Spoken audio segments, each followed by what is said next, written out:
Hola, buenas tardes. Bueno, antes que nada me gustaría volver a traer el documento Hábitat Sustentable en la Construcción con Tierra, que junto a toda la Comisión Hábitat construimos. En dicho documento estaba incluido el capítulo de servicios ecosistémicos y al momento de definirlo son la ampliación del concepto que desde la Comisión Hábitat nos dimos la libertad para resignificar un concepto que a nuestro criterio era muy limitado, muy reduccionista, muy antropocéntrico, porque considera a la naturaleza como benefactora del último beneficiario, que es el humano, de forma unidireccional, sin permitirnos la posibilidad de constituirnos a los humanos como también servidores de la naturaleza. Bueno, antes que nada es necesario que podamos comprender que el concepto de servicios ecosistémicos tiene una fuerte vinculación política, ¿no? Desde los orígenes, en los años 70, 80, cuando diferentes ecólogos fueron reemplazando el vocabulario de funciones y procesos de los ecosistemas por el de servicios ecosistémicos, este nuevo lenguaje, ya habiéndose desarrollado en los 90, junto a las publicaciones científicas que iniciaron una valoración monetaria de la naturaleza, permitió que el incipiente neoliberalismo de por esos años pudiera comprender, siempre reduccionistamente, ¿no?, a la naturaleza como un objeto de estudio por ahí digno de ser monetizado, ¿no? Hasta llegar al momento clave en que a través de Naciones Unidas, en uno de los estudios que era la evaluación de los ecosistemas del milenio, que fue por los años 1999 al 2005, fortaleció el concepto dividiéndolo en 4 categorías, ¿no? Las 4 categorías en las que nosotros conocemos como servicios de abastecimiento, servicios de apoyo, servicios de regulación y servicios culturales. Bueno, esta división en categorías permitió al G8 en el año 2007 fortalecer su conceptualización monetaria de la naturaleza para que en el estudio sobre que ellos mismos lanzaron, ¿no es cierto?, sobre economía de los ecosistemas y la biodiversidad, bueno, en ese estudio se planteaba la necesidad de orientar los servicios ecosistémicos a la toma de decisiones en políticas de Estado al momento de definir, ¿no es cierto?, las políticas públicas. Bueno, a partir de estos posicionamientos, ¿no es cierto?, es que surgen conceptos como el de economía verde, huella ecológica, economía circular, bueno, las distintas huellas, los distintos formatos de huella ecológica y también su evolución, el concepto de análisis de ciclo de vida, ¿no? Bueno, también la economía circular, la bioeconomía.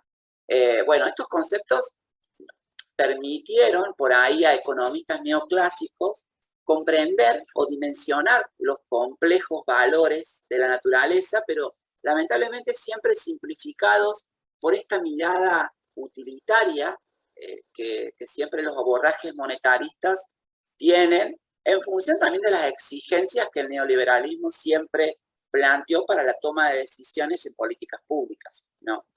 Y nos encontramos actualmente en una encrucijada, para mí todavía no resuelta, sobre la funcionalidad de su instrumento de análisis de servicios ecosistémicos para los objetivos que nos pretendemos de evitar que el desarrollismo, este desarrollo industrializante y contaminante, siga avanzando en su crisis civilizatoria a costa de, obviamente, del colapso ambiental que hoy nos convoca.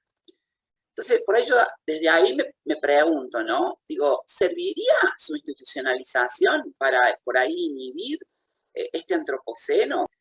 Bueno, actualmente el concepto es traccionado principalmente por proyectos de financiamiento internacional con diversidad de actores que van desde la sociedad civil con el ONGismo, las agencias de gobierno y las organizaciones internacionales, ¿no? A través de los programas, bueno, del Programa de Naciones Unidas, el BID, bueno, todas las estructuras estas a las que los argentinos estamos muy acostumbrados. La realidad es que por ahí desde el llano y sin dar tantas vueltas podemos comprender que el concepto formal quizás más representativo de los servicios ecosistémicos, reviste una naturaleza antropocéntrica, ¿no? De considerar al humano como benefactor final de los equilibrios dinámicos que los ecosistemas ya tienen de por sí mismos, y obviamente de las relaciones funcionales. Pero desde esa mirada se valora a la naturaleza, suponiendo que si esas dinámicas ecológicas no tuvieran un fin inmediato de beneficiar al humano, no tendrían por qué ser valoradas. Es como muy loco esto. Por eso, por ahí, personalmente, como profesor de ecología, en mis escuelas secundarias, cuando tengo que enseñar a mis adolescentes sobre servicios ecosistémicos, lo hago desde estos posicionamientos críticos, reemplazando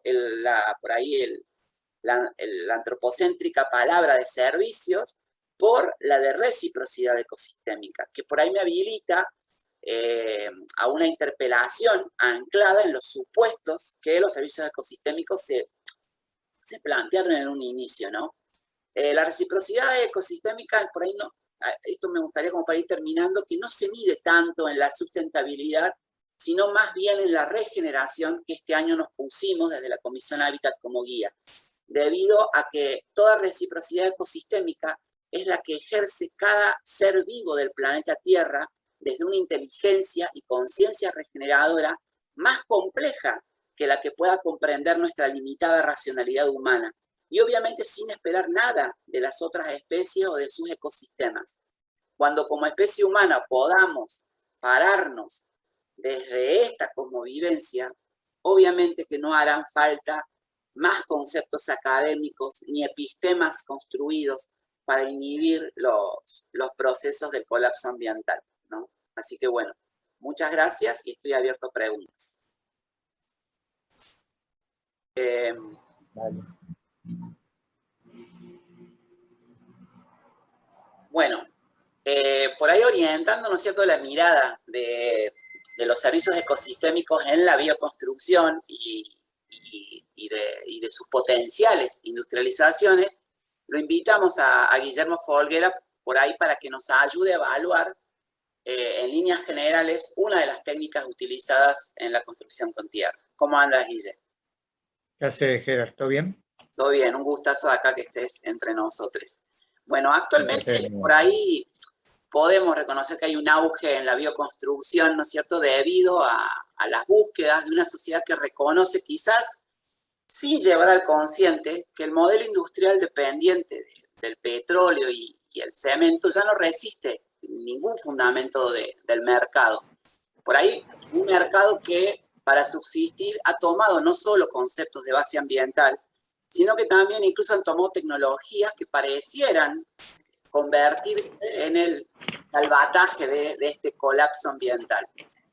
Algunas de esas tecnologías utilizadas en bioconstrucción son los paneles aislantes a base de fibra vegetal extrusada, y una de las mayormente usadas son los residuos de trilla de gramíneas.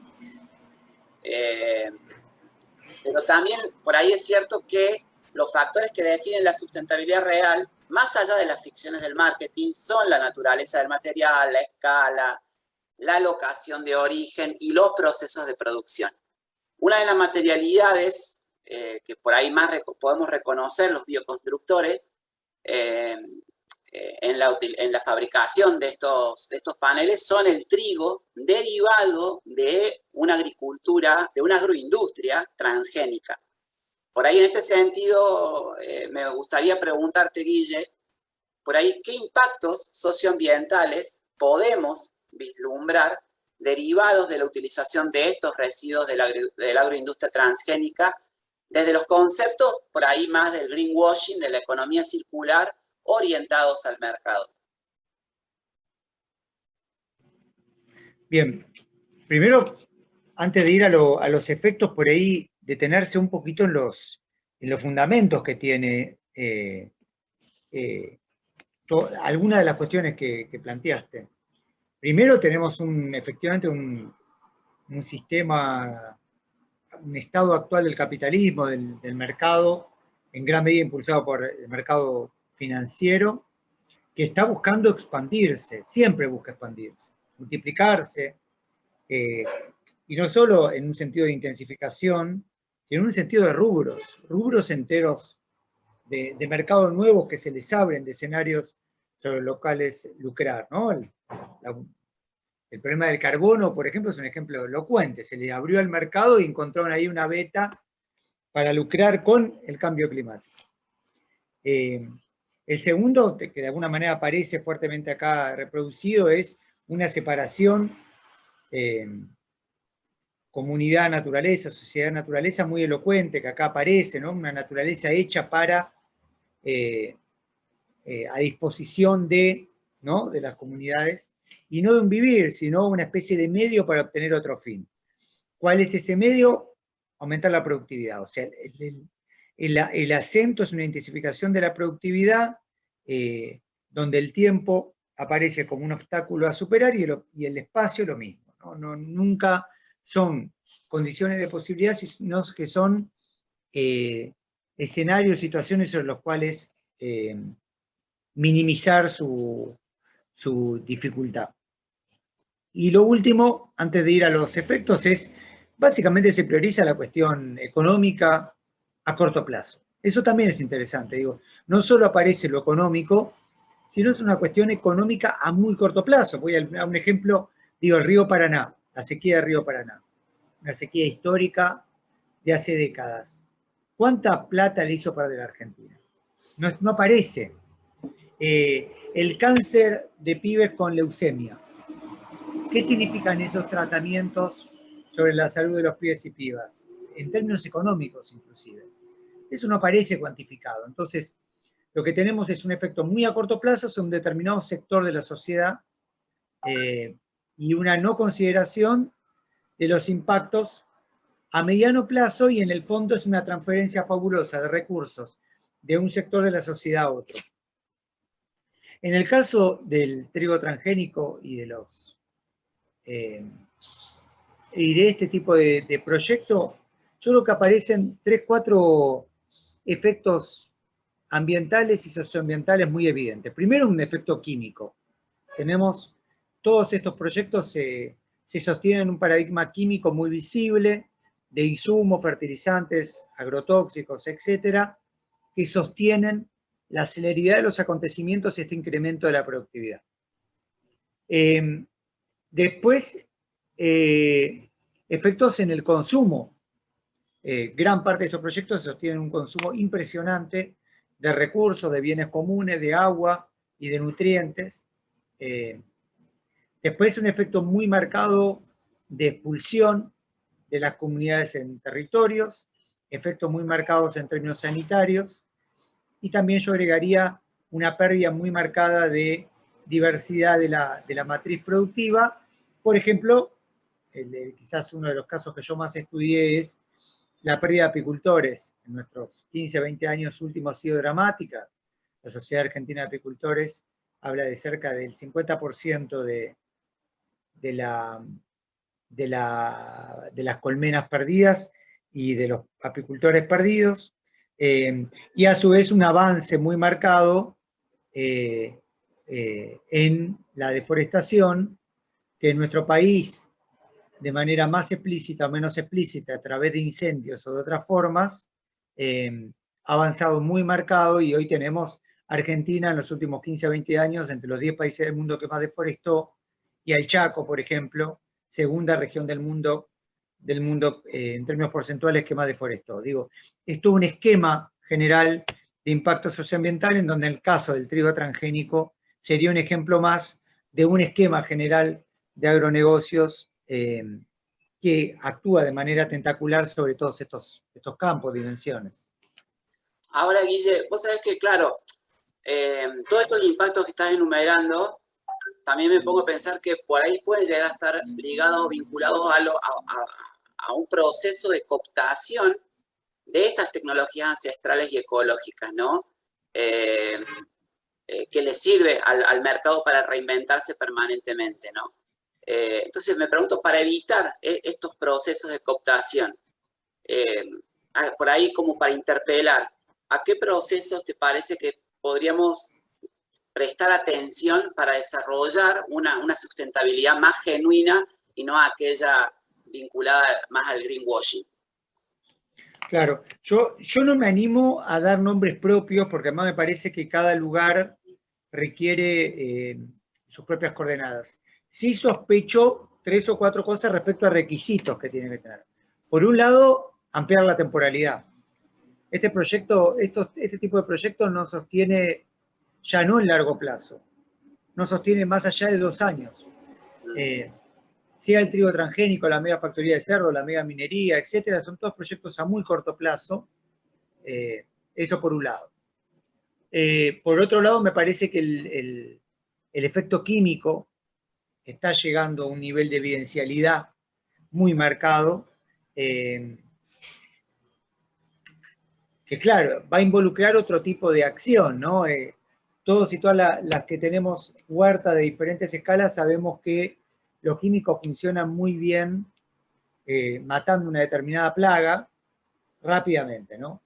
Lo que pasa después de eso, nadie se hace cargo, ¿no? Tirar un veneno, por ejemplo, a una huerta implica perder una diversidad de bichos recontra positivos, y también, de alguna manera, están presupuestos en algo muy común a todos estos modelos, que es la no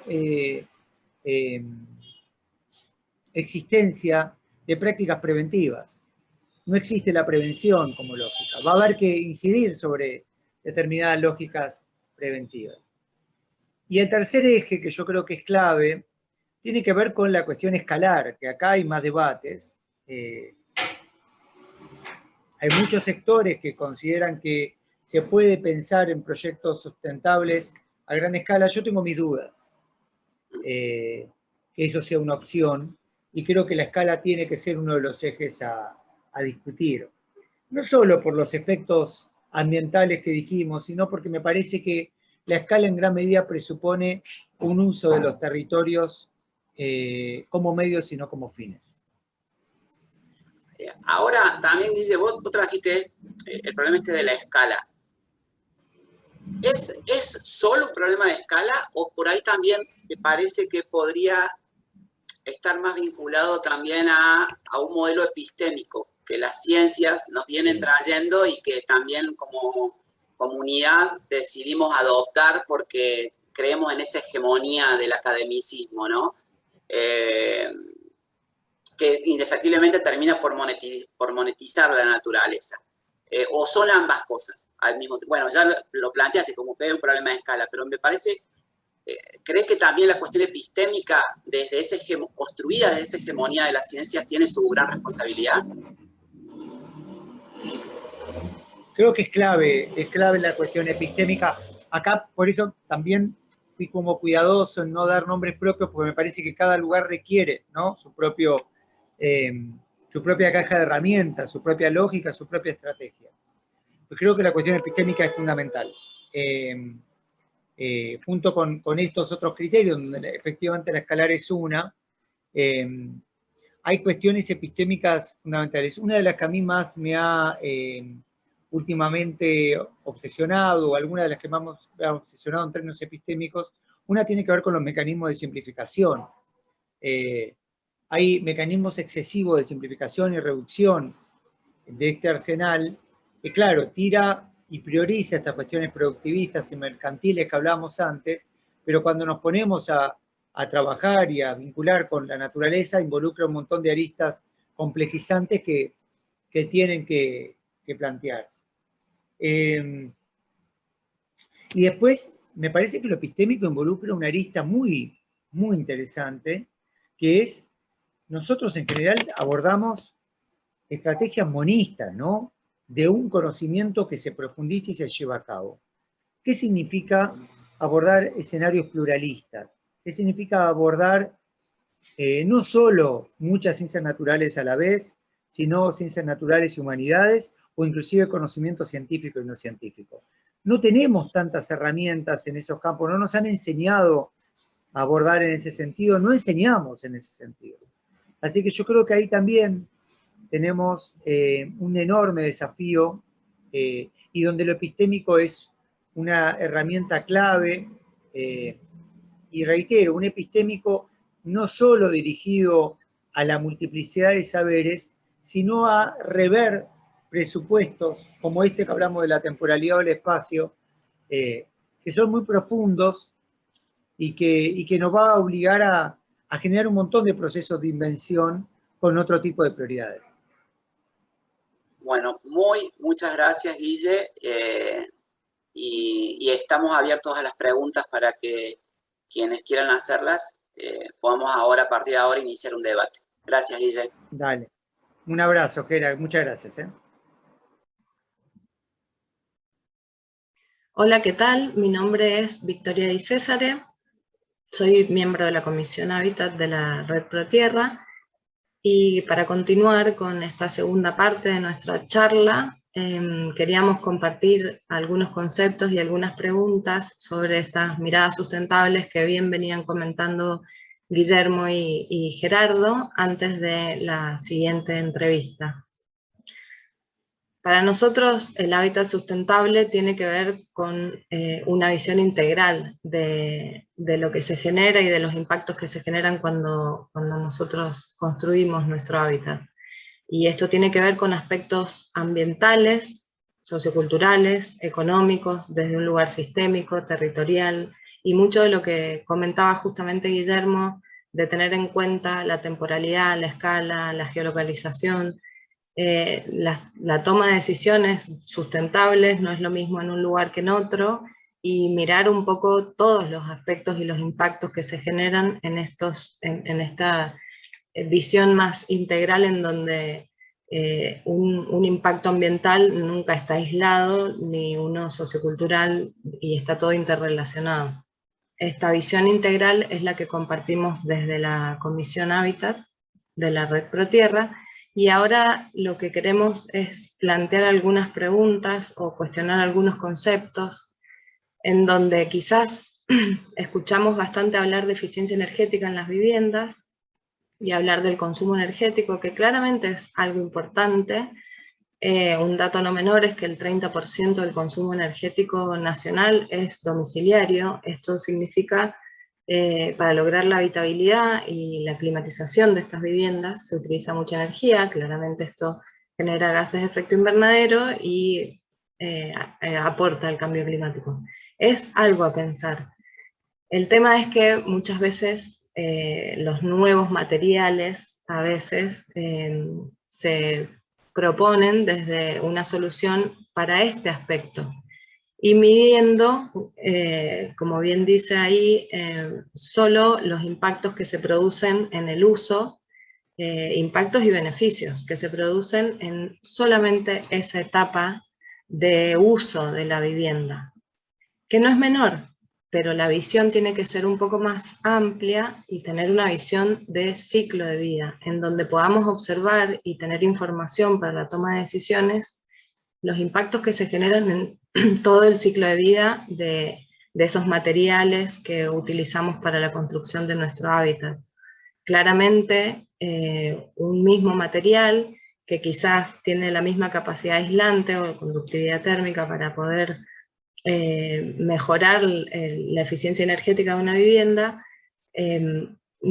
según sus procesos industriales para elaborarlo, o dónde o cómo se realiza la extracción de los recursos que se utilizan, va a ser muy distinto, aunque pueda tener la misma capacidad para trabajar la eficiencia energética. Entonces, planteando esta visión, es que queremos dejar preguntas como conocer un poco más y quizás tener un poco de información que a todos nos falta sobre el origen y el fin de vida de los materiales que construyen nuestro hábitat, cuestionarnos de dónde salieron, cómo se hicieron, qué efectos tuvieron, en esa visión integral que mostrábamos al principio, desde lo ambiental, y no solo estar pensando eso nada más, desde lo ambiental, lo sociocultural, lo económico, lo más favorable que puede suceder según la geolocalización, cómo se comportaría a gran escala esa solución, si es posible.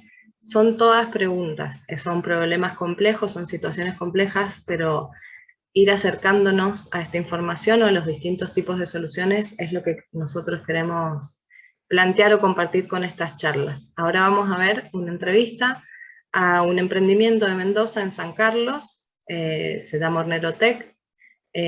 Uno de sus creadores es Bertrán, quien nos va a estar contestando algunas preguntas para contarnos una opción más de construcción de hábitat. Muchas gracias. Bueno, hola, ahora estamos acá con Bertrán de Hornerotec y nos va a contar un poco, bueno, de qué se trata Hornerotec y qué hace. Hornerotec es un emprendimiento entre dos amigos, Fabio Álvarez y yo, Bertrán, y somos constructores. Trabajamos años en tradicional, pero después pasamos en construcción sustentable. Básicamente eso. Y ahora están trabajando en más que nada en Mendoza. Trabajamos nosotros somos de la consulta, fue de la provincia de Mendoza, y sí, trabajamos por toda la provincia de Mendoza, y por supuesto a lo largo de la vida de la empresa queremos poder exportar a todas las otras provincias también en nuestro sistema nuevo. Muy bien. Bueno, y trabajando en esta, previo a tener Hornerotec, ¿qué, desde tu visión de sustentabilidad, que yo sé que la tenés y la vivís todo el tiempo, ¿qué cosas viste en los sistemas constructivos o en la forma de construir más tradicional o convencional? Y en el convencional, trabajé años en el convencional, pero en el convencional hay mucha contaminación, que sea de los casos de aislante, tipo tergopol, todo eso, o los mismos bloques de cemento, de hormigón, o los ladrillos, todo tiene un costo elevado de energía gris en la fabricación, que sea el metal, que sea el hormigón, todos los aislantes químicos, tienen un costo muy alto en energía.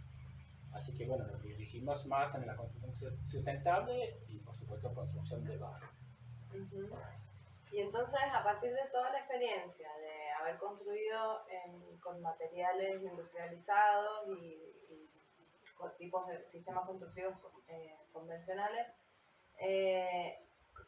¿cómo surge la idea de Hornerotec y qué cosas incorporaste y modificaste de toda esa experiencia para que sea más sustentable? Y empecé a trabajar acá con Fabio en construcción de quincha tradicional y con la arquitecta Adriana Sagua, que se especializa en construcción de barro, de quincha, de adobe, todo lo que es construcción sustentable de tierra.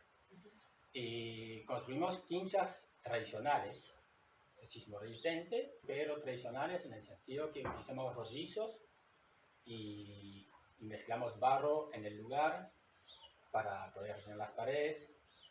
Y bueno, nos dimos cuenta trabajando que había muchísimas horas de trabajo en obra y mucho cansancio de la gente que trabajaba con nosotros.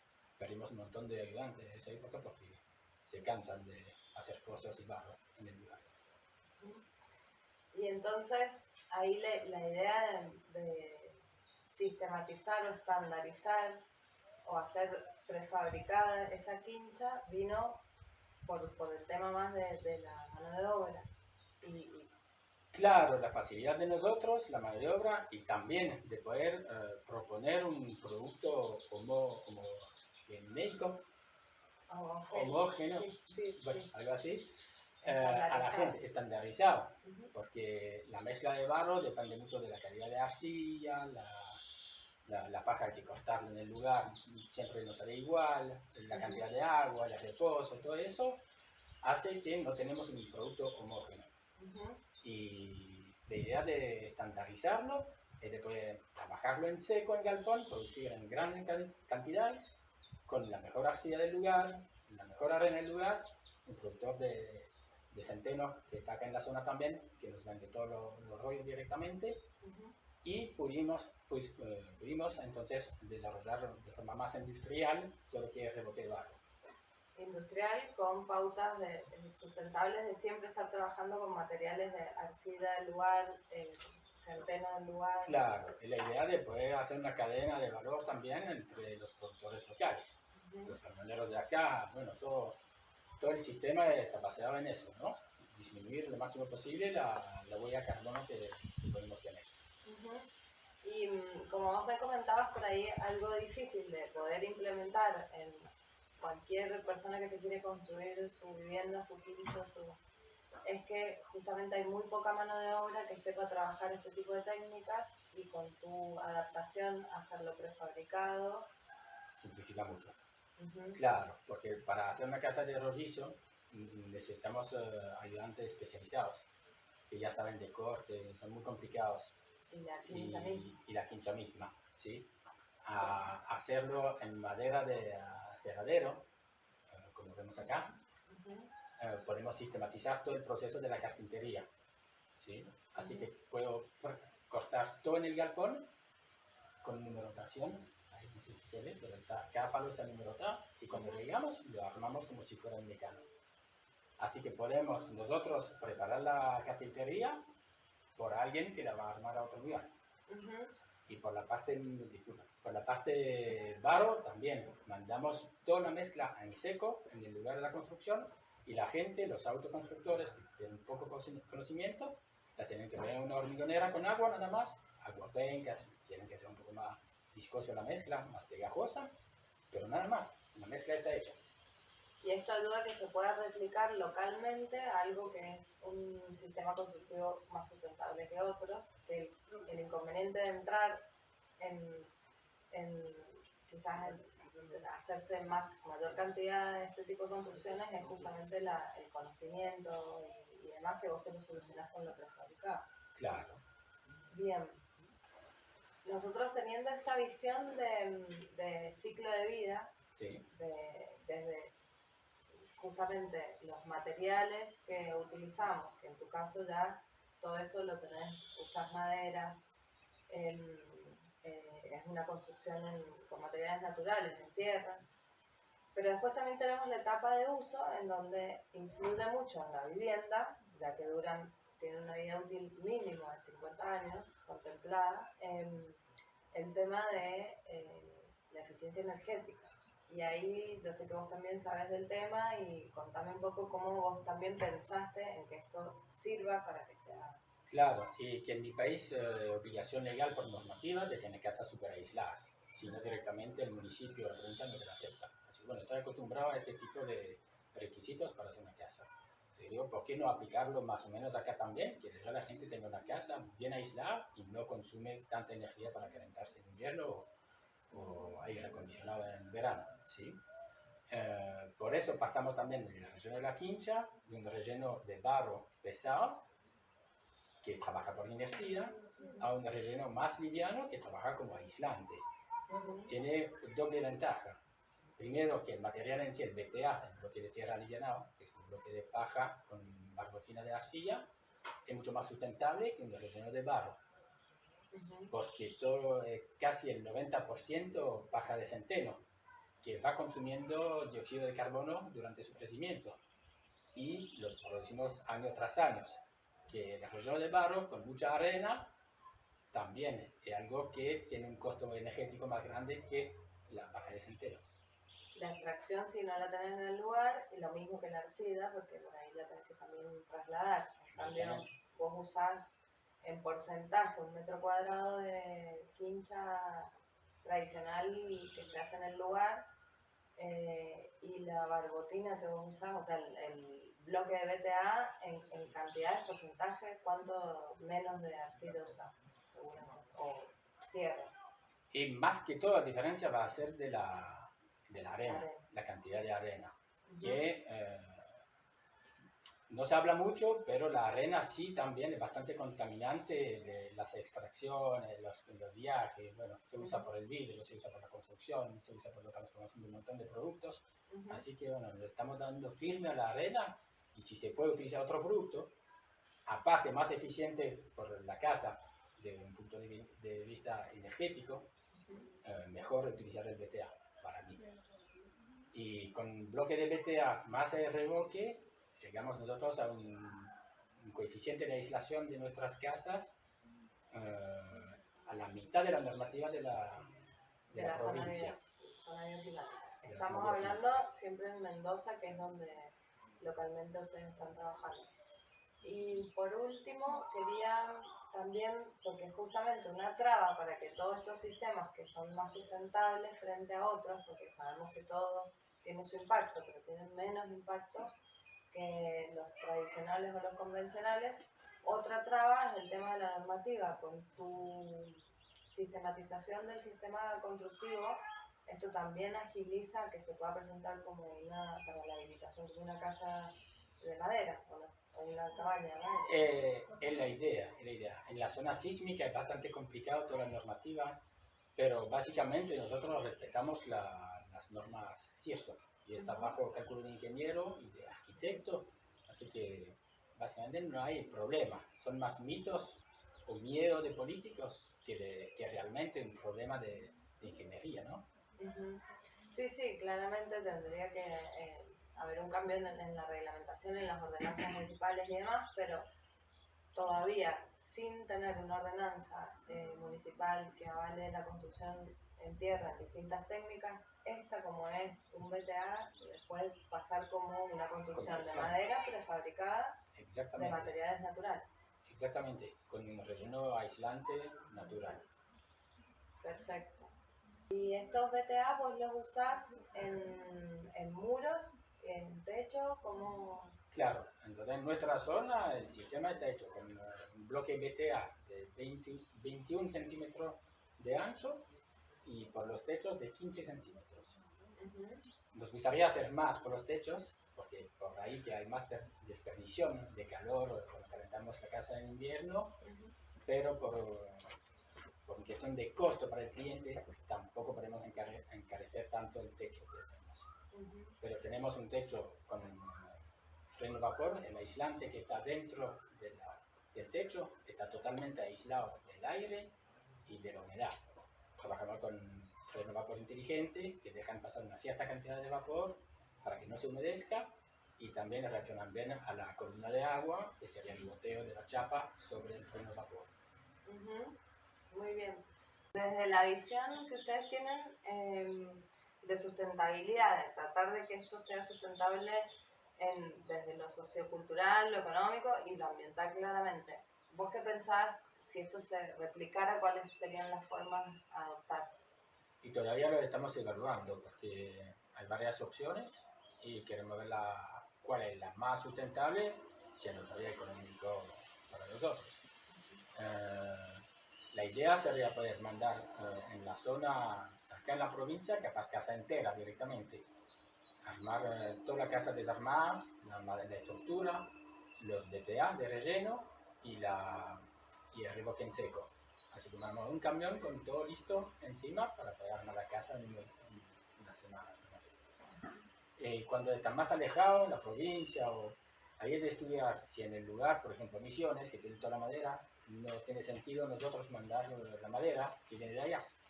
Así que ahí sería trabajar en conjunto con carpinteros de allá para que reproducen nuestro sistema según el modelo de arquitectura que tenemos y mandar nada más que los BTA y la mezcla en seco. La otra posibilidad también es poder armar una misma empresa a otro lugar. Pero todo eso hay cálculo de costo energético también, de impacto ambiental. Y la idea de los camiones también, para limitar el impacto ambiental, sería de utilizar los camiones que vuelven vacío de un lugar u otro, para que el camión no tenga un viaje vacío de nuestra zona hasta el cliente. Claro, ahí para minimizar los impactos que pasan en el transporte. Exactamente. Bien, y ustedes la materia prima que tienen, que bueno, una es tierra, y más que nada los BTA y los reboques. Una de las más importantes que es por ahí, la que se usa para otras placas o otros sistemas de elementos para construcción, ustedes usan un centeno que es local. Claro, trabajamos nosotros con proveedores locales, que sea por la arcilla, por el centeno o la arena, también canteras locales. Para el centeno utilizamos el rechazo de lo que cultivan ellos para el grano, digamos, para el alimento. Un subproducto de lo que se usa para otra industria. Exactamente, o sea, no es una producción para nosotros, no, utilizamos lo que sobra de la producción que va por el alimenticio. Y por supuesto sin transgénicos ni nada de eso. Si es algo más natural, mejor. Bien. Bueno, creo que está súper bien explicado, así que muchísimas gracias, Beltrán. Y ahora vamos a ver un poquito cómo van armando una obra. A visitar la obra. Gracias. Gracias.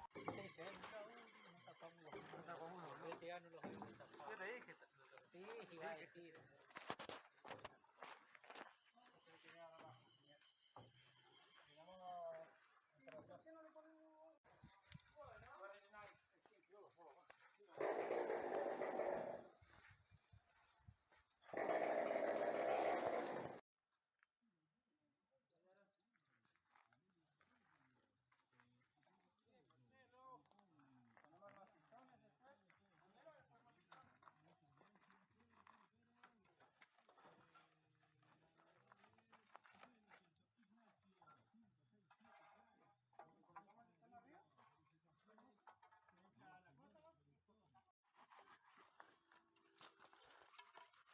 Sácala ya, de la línea más o menos.